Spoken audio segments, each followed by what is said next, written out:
Welcome back to the Ingraham Angle. With nearly 5 decades of public service, Joe Biden is kicking off his campaign, touting himself as a racial healer. With his long record, there are bound to be some skeletons, and with Biden, his racial pronouncements could be the most troubling of them all. We want to bring in Larry Elder, who's the nationally syndicated talk show host, and Shane Harris, who's former National Action Network executive. Shane, I want to start with you. It's not like Biden made one gaffe. He's arguably the most racially insensitive Democrat since LBJ, if not Robert Byrd. How will this impact his reception in the black community? Well, you know, it's good to be on with you. And you know, I have gone on to start my own national civil rights group called the People's Alliance for Justice. I am a proud former staff member of the National Action Network. But I think one of the things that is important to address about Joe Biden's connection with the African-American community and sort of his history, his record, is that many of the candidates have challenging records when it comes to racial justice and issues regarding racial reconciliation in this country. And so I think that while we do see Biden's history around the crime bill and some of the other issues that I think are very critical, we're all very critical of, we also are have this sort of forgiveness. I'm a reverend, I believe in Jesus.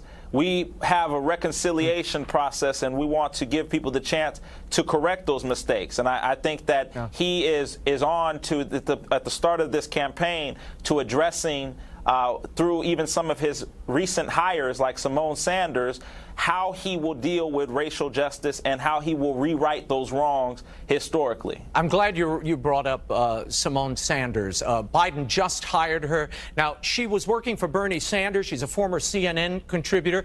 She was Sanders' spokesperson back in 2016. Here's what she said after that election about who should not be leading the Democratic Party. Listen, Larry, I want your response.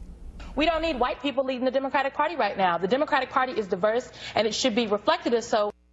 So, Larry, if she didn't think the DNC should be run by someone who's white, why should she think the country should be? Whatever happened to MLK's desire for a colorblind society where we evaluate people based upon the content of their character rather than the color of their skin?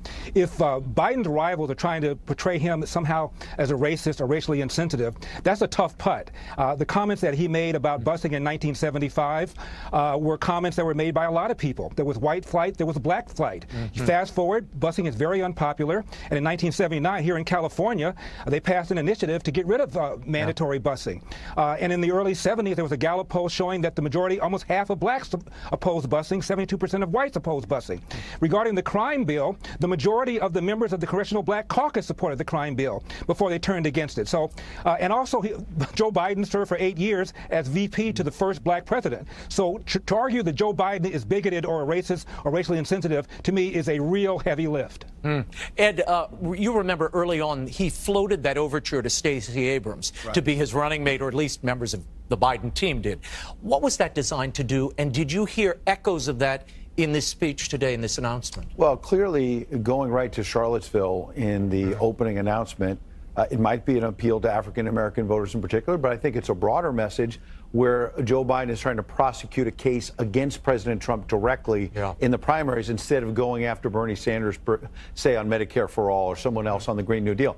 That may backfire because he's got to win the nomination first. On Larry's point, there are explanations for what Joe Biden did, and I try to give you both sides on that in the 70s, in the 80s, in the 90s.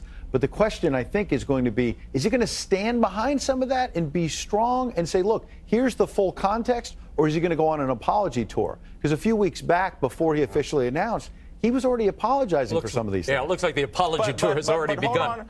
But hold on there. Go ahead, Shane, quickly. We also have to observe the reality that many on both sides of the platform, when you talk about Republicans and Democrats, have a bad history when it comes to African Americans. This country does not have a good history when it comes to African Americans. And I think that Joe Biden is starting off not just with Charlottesville addressing African American communities, but he's actually, because it was Heather Heyer, a white woman, who was killed in that racial battle that took place down there in Charlottesville, and the conversation around it was bigger than just blacks. It was about the division in this country, and Shane, I think that Joe Biden addresses the division in this country that really needs to be addressed, because the president clearly is not about bringing people together. Well, clearly Shane, not about uniting communities. Just wait a second, Shane. Not about bringing racial justice. I think more about dividing us. Shane, I think a lot of people would disagree with you, given Trump's record on the criminal justice reform, the wages going up in the black community, more homes owned in the black community. But I got to wait, Shane. I was at the White House with Van Jones for the criminal justice reform. So that was a good thing, right?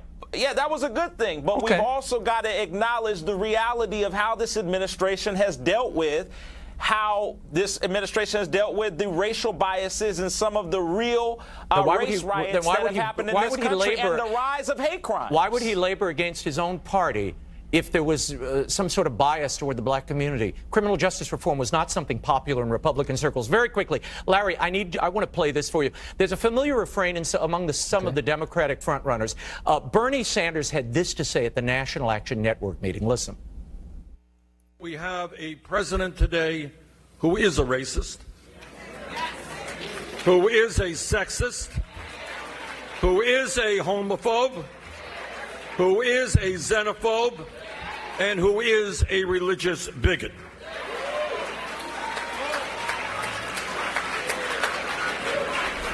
Larry, your reaction to that very quickly, 10 seconds.